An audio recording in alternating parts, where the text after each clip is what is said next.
So, hello everyone. I welcome you all to this space called Game of UPSC. Okay, तो जैसा कि नाम से ही क्लियर है कि it is related with UPSC only, है ना, यूपीएससी प्रिपरेशन.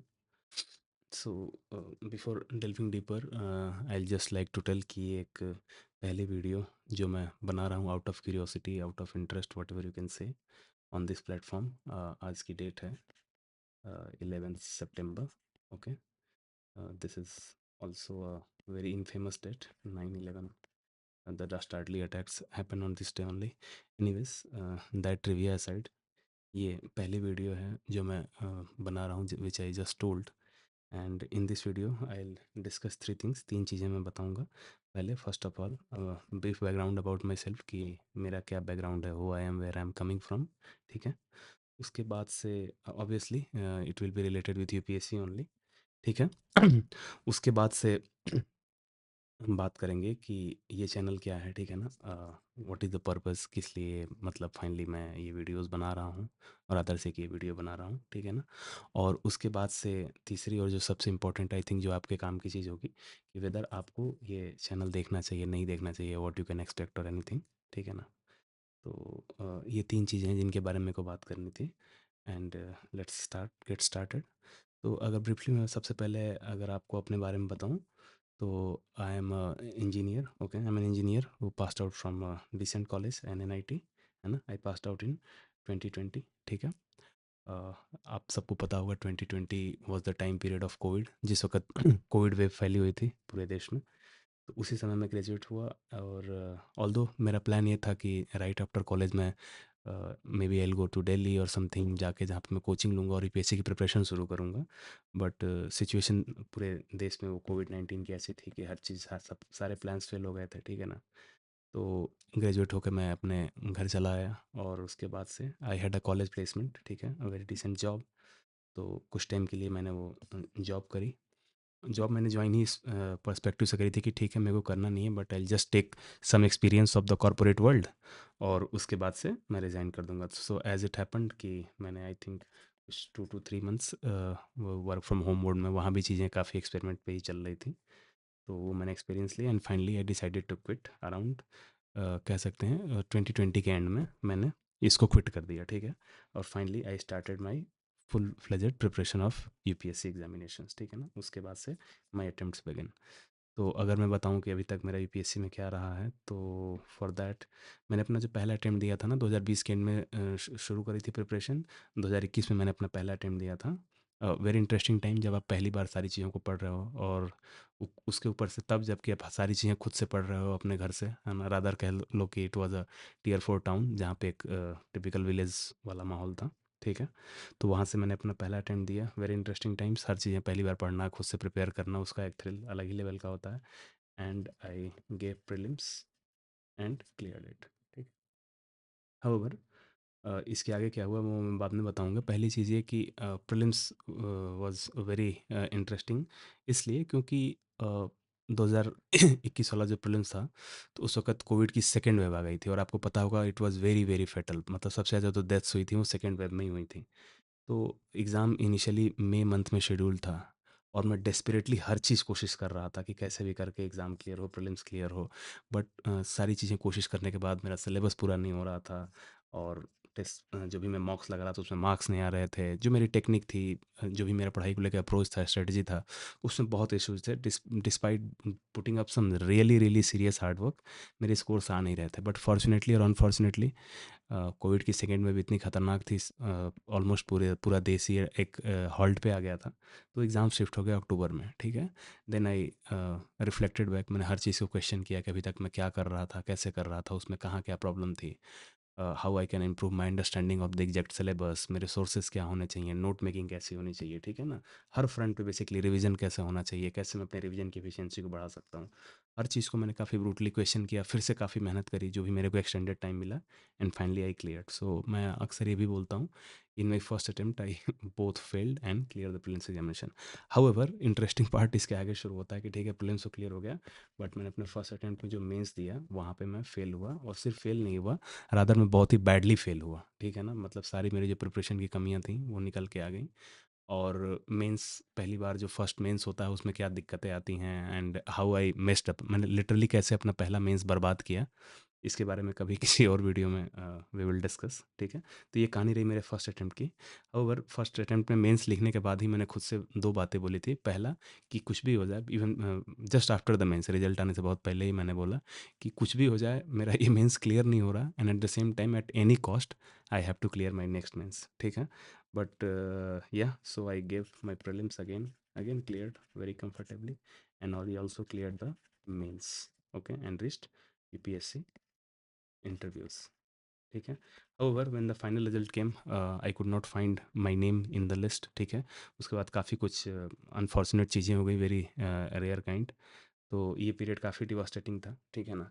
रादर एक यूपीएससी प्रिपरेशन आप अगर इफ़ एट ऑल अगर कोई ये वीडियो देखेगा फ्यूचर में, अगर उसने यूपीएससी प्रिपरेशन करी होगी, तो यू विल रियलाइज कि एक सबसे जो वर्स्ट आर्क हो सकता है, सबसे जो ख़राब चीज़ हो सकती है एक एस्पिरेंट की लाइफ में, वो ये होती है कि एक वीक पहले तक आप अपनी यूपीएससी का फाइनल रिजल्ट एक्सपेक्ट कर रहे हैं, हर इंसान आपकी तरफ, everyone is rooting for you कि तुम्हारा सिलेक्शन हो जाएगा, and you are going to do this that and what not, but you come down crashing. पहले तो आप यूपीएससी के फाइनल रिजल्ट में आपका नाम नहीं आता है, उसके बाद और सारी ट्रेजिक चीज़ें होती हैं, और within 1 week next prelims है, और वहाँ भी आप just by the margin of 1 question आप अगला प्रीलिम्स भी फेल हो जाते हैं, ठीक है। तो it was a very devastating period, है ना। एक के बाद एक ब्लोज मिल रहे थे करियर वाइज से, यूपीएससी प्रिपरेशन में, पर्सनल लाइफ में, फैमिली के लेवल पे, हर तरफ, मतलब इट वाज केओस, ठीक है। तो very interesting times, very painful, but again very enriching as well, ठीक है। तो ये चीज़ हुई, और लाइक आई सेड कि जो 2023 वाला अटेम्प्ट दिया मैंने, उसमें प्रीलिम्स ही मेरा मिस हो गया। तो ये रही journey, but at the same time हुआ क्या कि लाइफ हैपन्स, है ना। Life is understood backwards but it is only lived forward. तो चीज़ें रुक तो नहीं सकती थी, एज जैसे कि the show must go on, ठीक है। तो उसके बाद से फिर I had to do other things just to stay alive, and not to stay alive, rather से कि stay, it was not feasible for me कि मैं प्रिपरेशन को फुल टाइम कंटिन्यू कर पाऊँ। तो काफ़ी चीज़ें आगे हुई, उनके बारे में मैं इस वीडियो में आगे बात करूँगा, ठीक है। तो ये अभी तक का वो रहा। तो बेसिकली यू कैन से right from the day when I, जिस दिन मैंने अपनी जॉब को क्विट किया, और आज तक आई हैव रफली एक्सपीरियंस जहाँ पे मैं यूपीएससी के हर स्टेज को क्लियर कर चुका हूँ और फेल भी कर चुका हूँ। That is I have experience of clearing prelims back to back with very good scores, but at the same time चाहे रीज़न जो भी रहा हो, मैं फेल भी हुआ प्रीलिम्स में। Also in the mains I failed, okay, but काफ़ी अच्छे से इसको स्क्रूटनाइज़ किया, क्वेश्चन किया हर चीज़ को, और उन चीज़ों को इफेक्टिवली इम्प्लीमेंट करके मैंने फिर क्लियर भी किया। ये सारी चीज़ें मैं तब कर रहा था जब मैं घर पे था, ठीक है ना। सारी प्रिपरेशन मैं अपने घर से कर रहा था विदाउट एनी कोचिंग, ठीक है। Obviously I was taking help of all the online resources, guidance, blogs, जो इतनी सारी जो चीज़ें होती हैं, आर्टिकल्स होती हैं, मैं हर चीज़ को पढ़ रहा था, देख रहा था, उनमें से जो भी चीज़ें सही लग रही थी फर्स्ट प्रिंसिपल से टेस्ट कर करके अप्लाई भी कर रहा था। आई have also experience of UPSC interviews as well, ठीक है। अब ये हुआ नहीं हुआ क्या रहा, वो अपने आप में एक अलग ही कहानी है। फाइनल लिस्ट में तो नाम नहीं आया फाइनली, ठीक है। ये चीज़ रही।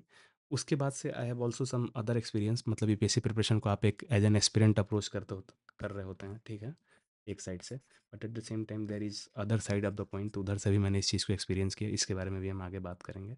बट एक चीज़ जो मैं यहाँ पे आपको क्लैरिफाई कर देना चाहता हूँ very clearly, that I have not clear the exam yet, ठीक है ना। चाहे हर स्टेज का जितना भी एक्सपीरियंस हो, जो कुछ भी हो, but for whatever reason मेरा अभी भी एग्ज़ाम क्लियर नहीं हुआ है, ठीक है ना। सो यू कैन से कि I am still an aspirant, alright. और इसी वजह से कि जस्ट बिकॉज मुझे अभी एग्ज़ाम देना है, तो आई have decided that I will stay anonymous, ठीक है ना। मतलब ज़्यादा पर्सनल डिटेल्स वगैरह शेयर नहीं कर सकता, ठीक है। एनीवेज वो पर्पज़ भी नहीं है इस चैनल का कि आप मेरे को मेरे नाम से जाने, और टू बिल्ड माय नेम और some brand around it, that is not the purpose. Purpose is कि नाम ज़्यादा इंपॉर्टेंट नहीं है, चेहरा ज़्यादा इंपॉर्टेंट नहीं है, इंपॉर्टेंट ये है कि हाँ, मेरे अभी तक क्या एक्सपीरियंसेस रहे, and if at all they can help you, ठीक है। तो ये चीज़ है। आगे देखते हैं जो सबसे इम्पोर्टेंट सवाल आपके मन में आ रहा होगा कि अच्छा भाई, तुमने ठीक है इतना सारा अपना अपनी कहानी बता दी, ये किया वो किया, यहाँ फेल हुआ यहाँ पास हुआ। सवाल ये है कि why we should watch this channel, है ना। और फिर फॉर दैट मैटर कि ये चैनल क्यों, ठीक है। तो इसके बारे में अगर हम थोड़ा बात करें, तो दोज ऑफ यू, अगर आप फ्यूचर में कोई भी 2 4 5 लोग इस वीडियो को अगर देखेंगे, तो यू विल, अगर आपने यूपीएससी प्रिपरेशन किया, ऑब्वियसली यूपीएससी प्रिपरेशन से रिलेटेड लोग ही देखेंगे इस वीडियो को, तो यू विल रियलाइज कि जो एक nature of this journey of the preparation है ना, ये अपने आप में इसके कुछ एट्रीब्यूट्स हैं। First of all it is very lonely exercise. You get it, not lonely in terms of the कि आपके अगल बगल लोग नहीं हो, लोग होंगे बट आपको सारी प्रिपरेशन खुद से ही करनी होती है, ठीक है। You sit in your room alone, आप अपने टेबल चेयर पर बैठ के घंटों घंटों स्लॉग करते हैं फॉर ईयर्स, है ना। 1 साल 1.25 साल तो लग ही जाते हैं आपको बेसिक्स जो सिलेबस करने में, वही। And at the time it can also feel, you can से डिप्रेशन। आई थिंक डिप्रेशन तो एक काफ़ी क्लिनिकल वर्ड हो जाएगा, हैवी हो जाएगा, but yeah it is full of anxiety and fears and all. तो वो एक चीज़ होती है। तो through this channel what I am trying की I will be using as an online diary, ठीक है ना। तो जैसे हम अपनी डायरी लिखते हैं ना, जहाँ पे हम अपने टारगेट्स डिसाइड करते हैं, हमने कितना उनको अचीव किया, क्या करना है, कैसे करना है, जो भी हमारी इमोशंस होती हैं, ठीक है, in the raw form, in the honest form emotions हैं, हमारे जो भी फियर्स हैं, जो भी गोल्स हैं। कभी हम सक्सीड होते हैं स्मॉल स्मॉल थिंग्स में, but at the same time we also fail at the in some stages, हम काफ़ी फ्रस्ट्रेट भी हो जाते हैं अपने खुद की सिचुएशन को लेके। तो I will be using this channel just like online diary, जो एक जर्नलिंग करने की जो चीज़ होती है, whereby I will simply try to document my preparation, ठीक है। At the same time, I also want to experiment with YouTube just as a hobby. Just I have an interest in technology, experimenting with different things. तो एक वो भी मेरा एक तरीके से कह सकते हैं just as a hobby, I am trying to say this, ठीक है। ये चीज़ करनी है। And the most important thing which I am seeking is कि I will also try to seek an external accountability, है ना। कई बार क्या होता है कि हम चीज़ों को करना तो चाहते हैं बट वो कर नहीं पाते हैं, हम अकाउंटेबल नहीं रह पाते हैं। There are two things in life, ठीक है ना, नोइंग वर्सेस एक्चुअली डूइंग। सबको पता है कि ये करेंगे, हेल्दी खाना खाएंगे, एक्सरसाइज करेंगे, then we will be a better version of ourselves. तो ये नॉलेज के लेवल पे तो सबको पता है, बट क्या हम उसको एग्जीक्यूट कर पा रहे हैं, ठीक है। अगर नहीं कर पाते हैं, हम खुद से अपने गोल्स के प्रति अकाउंटेबल नहीं रह पाते हैं। तो just by discussing my things out there in the public despite being anonymous person, I will be seeking external accountability. ये दो चीज़ें हैं जो काफ़ी इंपॉर्टेंट हैं, जो मैं सोचा आपको बता दूँ। एट द सेम टाइम थोड़ा अगर हम यूपीएससी प्रिपरेशन के नेचर को डिस्कस करें, तो अभी तक की मेरी जो भी लर्निंग रही है फॉर 5 ईयर्स, ठीक है, first as an aspirant and secondly as in some different role, जो मैं आगे आपको बताऊंगा। तो मेरी जो अभी तक की सीख रही है, समझ रही है, जो मैंने सीखा है, तो इस प्रिपरेशन के ना दो बहुत ही इंपॉर्टेंट पिलर्स हैं, ठीक है। उसी के ये सारी प्रिपरेशन बेस्ड है, ठीक है, that you can sum up. And those are, first it is consistency, ठीक है। बहुत क्लीशे साउंड करता है कि आपको कंसिस्टेंट रहना है, ये रहना है, वो रहना है, but trust me, cliches are cliches for a reason. I repeat, कोई चीज़ क्लीशे होती है तो उसके पीछे रीजन होता है। जस्ट बिकॉज कि वो क्लीशे है डजेंट मीन कि वो इट्स नॉट गुड, या it is. Consistency is very very important in the preparation. आपको सेम चीज़ें back to back again and again करनी है, आपको ट्राई करना है। आप फेल हो गए, आप रिवाइज करोगे, आप भूलोगे, आप टेस्ट दोगे, नंबर कम आएंगे, आप रिविजिट करोगे, फिर से लिखोगे। तो you have to just show up each and every day, again and again, again and again, keep trying until it happens. So consistency is a very very important metric of this preparation. मतलब वो meme के language में बोले तो बोलते हैं ना कि सारा खेल अड़े रहने का है और खड़े रहने का है। तो यहाँ भी ट्रू है। और उसके बाद जो सेकंड थिंग जो कि इसी कंसिस्टेंसी एस्पेक्ट को इक्वली कॉम्प्लीमेंट करती है, और वो है एफिशिएंसी। कंसिस्टेंसी के बारे में तो हम ज़्यादातर बात कर लेते हैं, लेकिन एफिशिएंसी वाला एस्पेक्ट थोड़ा सा इग्नोर रह जाता है। अब एफिशिएंसी से क्या मतलब है कि पहली बात कि ठीक है हमें करना है, बट क्या जो हम कर रहे हैं वो उस चीज़ को करने का बेस्ट पॉसिबल तरीका है क्या, है ना। क्या हम जिस तरीके से सोर्सेज रेफर कर रहे हैं वो सही चीज़ है। क्या जो हमारी स्ट्रेटजी है ओवरऑल प्रिपरेशन को लेके, यूपीएससी के कैलेंडर को लेके, एग्ज़ाम से पहले 6 महीने पहले क्या करना है, साल भर पहले क्या करना है, एग्ज़ाम से 2 महीने पहले क्या करना है, 10 दिन पहले क्या करना है, एग्ज़ाम के दौरान क्या करना है, ब्रेक्स में क्या करना है। तो क्या उन सब चीज़ों को लेके हम क्लियर हैं? पढ़ने का सही तरीका क्या है? क्या मेरी नोट मेकिंग सही है, या फिर मैं जस्ट बुक्स को ही दोबारा से रेप्लिकेट कर दे रहा हूँ और बोल रहा हूँ कि ये नोट्स हैं। क्या मेरे रिवीजन करने का तरीका सही है? क्या मेरा प्रोटोकॉल सही है? क्या मैं सही टेक्निक्स लगा रहा हूँ? क्या मेरा रूटीन सही है? क्या मेरी लाइफस्टाइल सही है जो कॉम्प्लीमेंट करे मेरी प्रिपरेशन को? तो एफिशिएंसी के बहुत सारे पैरामीटर्स हैं, वो एकेडमिक लेवल पे भी हो सकते हैं इन टर्म्स ऑफ कि आप कैसे सोर्सेज रेफर कर रहे हैं, कैसे रिवाइज कर रहे हैं, पढ़ने का तरीका क्या है, कंसेप्चुअल क्लैरिटी कैसे है, आपका रिवीजन का प्लान कैसा है, आप शॉर्ट नोट्स कैसे इफेक्टिव बनाते हैं, आप कैसे चीज़ों को एग्जाम में एग्जीक्यूट करते हैं, आपका टेम्परामेंट कैसा है ना। तो तमाम चीज़ें होती हैं जो एफिशिएंसी के अंदर आती हैं। तो once anyone has right consistency coupled with the precise efficiency, then हमारे इस एग्ज़ाम को क्लियर करने की प्रोबेबिलिटी बहुत बढ़ जाती है। Obviously beyond certain level there is a definite role of luck, वो चीज़ तो है, ठीक है ना। बट ये आप दो चीज़ें करते हैं तो आई बिलीव कि you can also increase the surface area of your luck, है ना। The harder you work the luckier you get. I repeat कि आप जितनी ज़्यादा मेहनत करते हैं उतनी ज़्यादा आपकी किस्मत भी इम्प्रूव होती है। तो किस्मत is not also a static concept. Alright.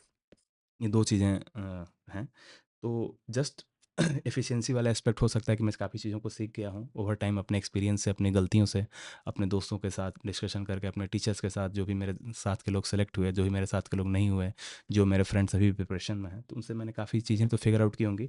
But at the same time I will try to use this gateway to also stay consistent in my preparation. Alright, now moving ahead, जो मैं बोल रहा था कि एंड में हम बात करेंगे कि whether you should watch this channel और नॉट, अगर किसी को देखना भी है या नहीं देखना है। आई एम नॉट एक्सपेक्टिंग कि कोई देख रहा होगा, ये चैनल 0 सब्सक्राइबर पे है, ठीक है। बट इफ़ एट ऑल अगर कोई देख रहा है तो I should be very transparent कि हाँ, कि किसी का टाइम वेस्ट ना हो, आपको यहाँ पे क्या मिलेगा, ठीक है। तो मैंने आपको शुरू में बताया कि मेरा 2 तरीके का एक्सपीरियंस है यूपीएससी के साथ। फर्स्टली एज एन एस्पिरेंट, ठीक है। एज एन एस्पिरेंट मैंने जो प्रिपेयर किया, चीज़ों को फिगर आउट किया खुद से, I also achieved small small successes in terms of clearing prelims and mains. But at the same time ये भी एक सच है कि मेरा फाइनल सिलेक्शन अभी हुआ नहीं, ठीक है।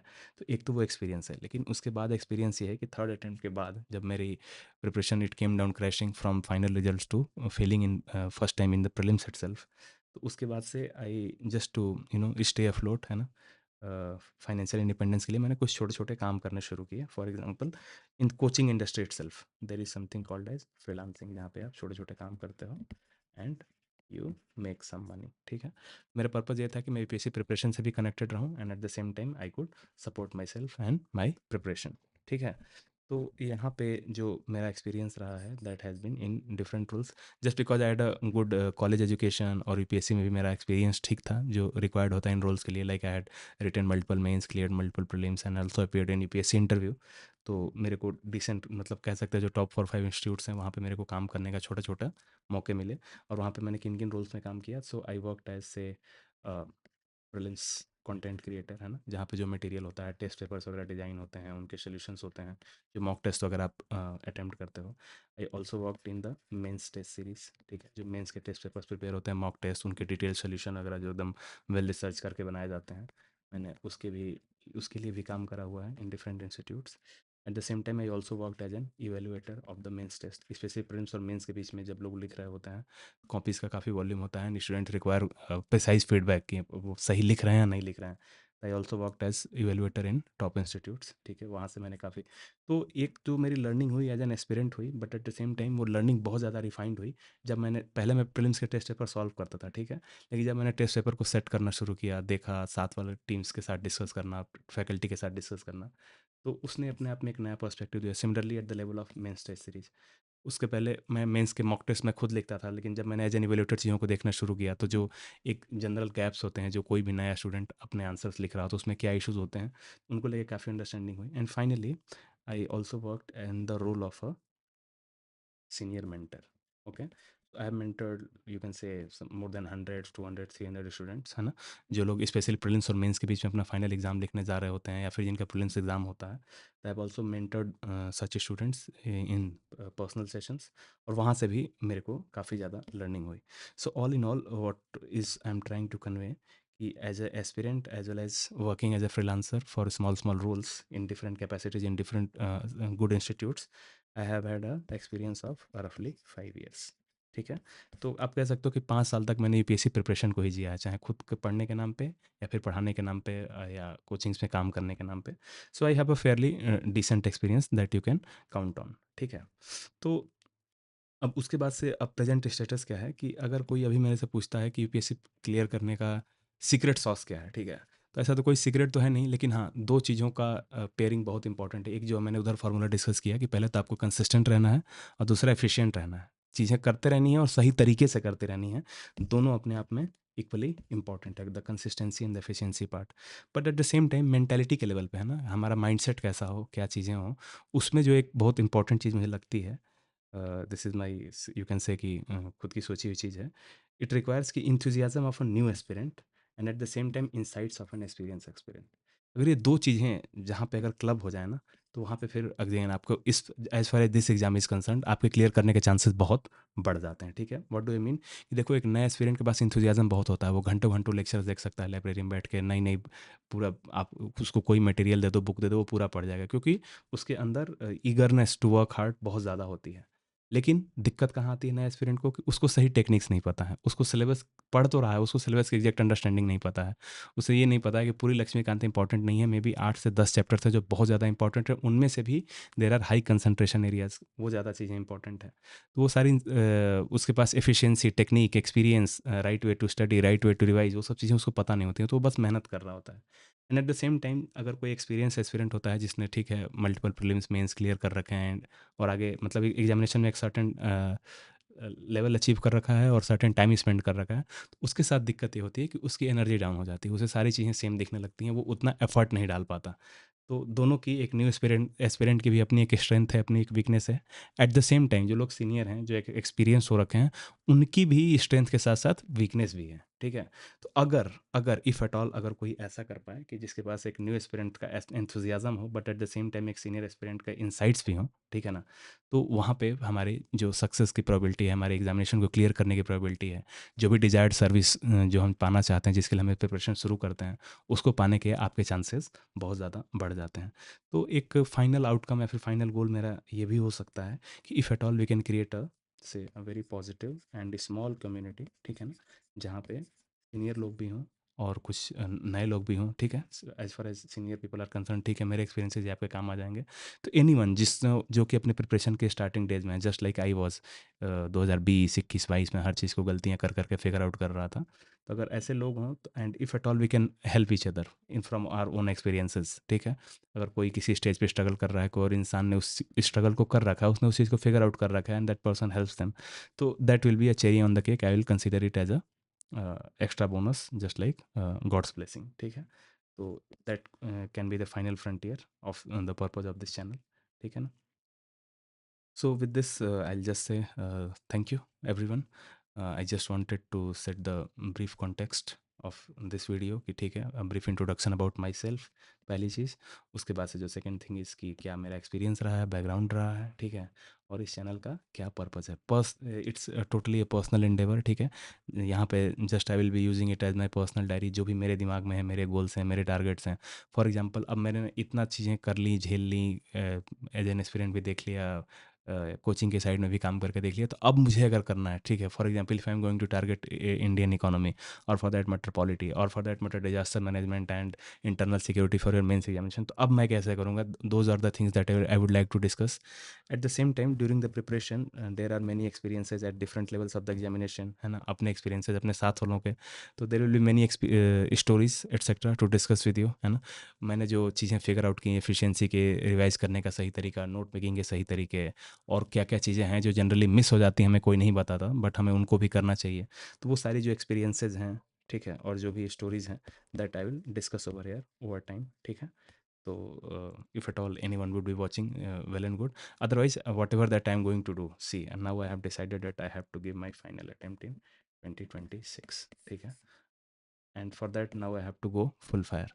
तो I will just use this channel as a gateway, अगर इसको इन वीडियोज़ की वजह से अगर किसी को कुछ फ़ायदा हो जाता है, कुछ जानने को मिलता है, और द फेलो ट्रैवलर्स हैं ना, जो साथ में एग्ज़ाम देने वाले लोग हैं, अगर उनको कंसिस्टेंसी या कोई मोटिवेशन मिलता है, या वो भी just they can stick to the schedule और कैलेंडर, तो that will be a cherry on cake for me, alright. So with that I will just say thank you, thank you for watching this video on this anonymous channel with 0 subscribers, really, okay. So I really appreciate, and then I'll just wish you to stay healthy and stay happy. This is a mantra I really believe in, क्योंकि just because कि अगर आप healthy हैं और happy हैं, then no matter what ever that you are going to do in your life, चाहे वो UPSC exam हो या फिर कोई और एंडेवर हो करियर में, चाहे कोई भी बोलो, once you have a healthy body and a happy mind, then the probability to achieve that increases manifold. So with that, I'll just close this video. Thank you very much.